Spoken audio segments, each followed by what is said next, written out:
السلام عليكم. بسرعه كده وقبل ما نبدا، انا بحب افلام فانتاستيك فور القديم، ملناش دعوه بفيلم 2015 طبعا. ومع بدايه اخبار جديده لفيلم جديد ضمن عالم مارفل، ما بقتش عارف بصراحه المفروض اكون مستني ايه. من ناحيه هي فرصه جديده علشان اشوف الشخصيات اللي انا حبيتها زمان في عالم جديد ومغامرات جديده، ومن ناحيه تانية فالفرصه دي جايه في فتره تخبط كبيره جدا لمارفل، واحتمالات ان الفيلم يطلع وحش اكتر بكتير جدا من انه يطلع حلو.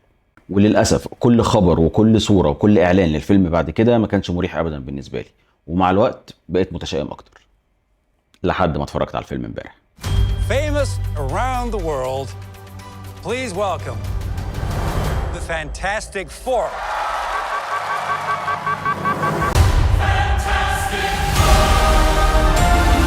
الفيلم بدأ بمنتهى الذكاء بتقديم سريع وفعال وغير مبالغ فيه لماضي الشخصيات وبداية حكايتهم، وبتوازن كبير جدا بين اللي هو عايز يقوله وبين اللي احنا عارفينه بالفعل من الافلام القديمة. البداية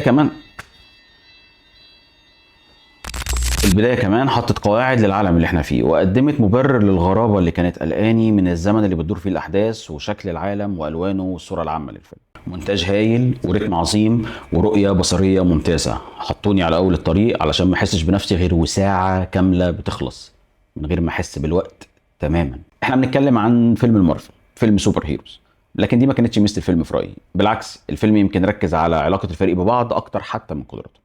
احنا قصاد عيلة قبل ما يكونوا حتى فريق ابطال خارقين، عيلة في بينها خلافات واختلافات، وبيحاولوا دايما ان هم يوصلوا لطريقة علشان يتعايشوا فيها مع بعض. ويمكن دي اكتر حاجة بتميز فانتاستيك فور في العموم. Family. It's about connecting to something bigger than yourself. We'll face it together.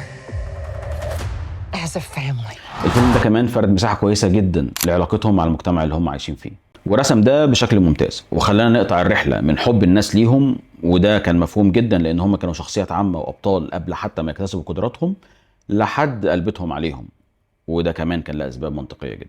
ميزة كمان للفيلم هي انه مقفول على نفسه، فيلم مش محتاج تتفرج على اي حاجة قبله، ومش مكرس كل وقته علشان يمهد لفيلم بعده. قرار اننا نتجه لعالم جديد تماما من غير اي ربط مع اي حاجة حصلت قبل كده كان قرار موفق جدا، واداهم الفرصه عشان يقدموا العالم ده بالشكل اللي هم عايزينه، واللي انا شخصيا كنت مستغربه قبل ما اتفرج على الفيلم. ده غير كمان ان شخصياته مش كتير، وما حاولش يشتت نفسه في اكتر من اتجاه.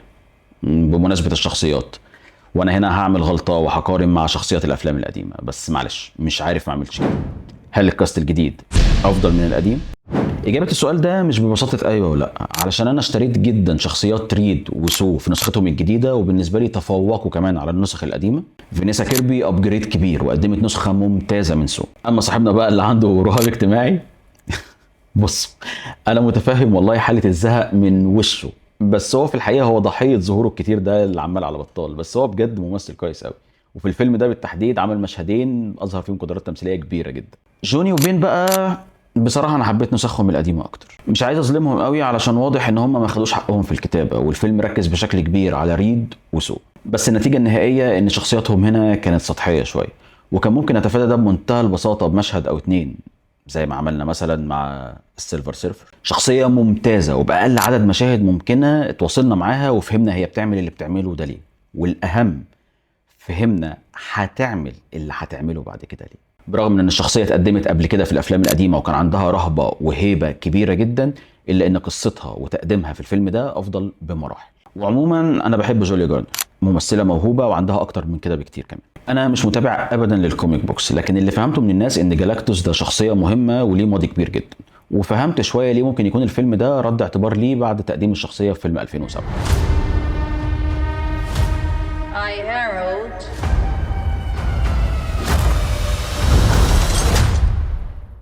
Galactus. جالاكتوس تقديمه كان موفق جدا، ومن الاشرار القليلين قوي في عالم مارفل اللي فعلا حسيت بالقلق والخوف منه. اداء صوتي ممتاز من رالف انيسون، ويمكن المفروض ما حدش يعمل الدور ده غيره اصلا. طبقه صوت من عالم تاني، خيال. الفيلم فيه مشهدين بوست كريدت، الاول حلو ومهم ومتوقع، التاني بقى ما حدش يقعد يستناه. عيب والله ما يبقاش في اقل من شهر الحاجه الوحيده اللي مارفل ودي سي اتفقوا عليها هي انهم يعملوا فينا المقلب ده.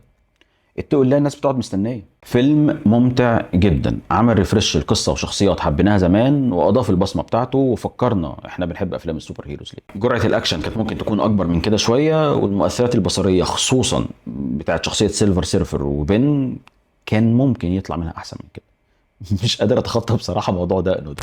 سيلفر سيلفر سيلفر سيلفر سيلفر سيلفر سيلفر سيلفر، راكب الامواج الفضي.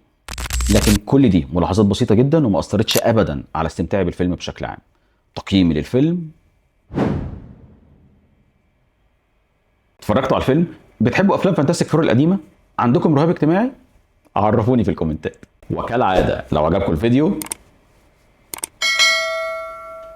سلام.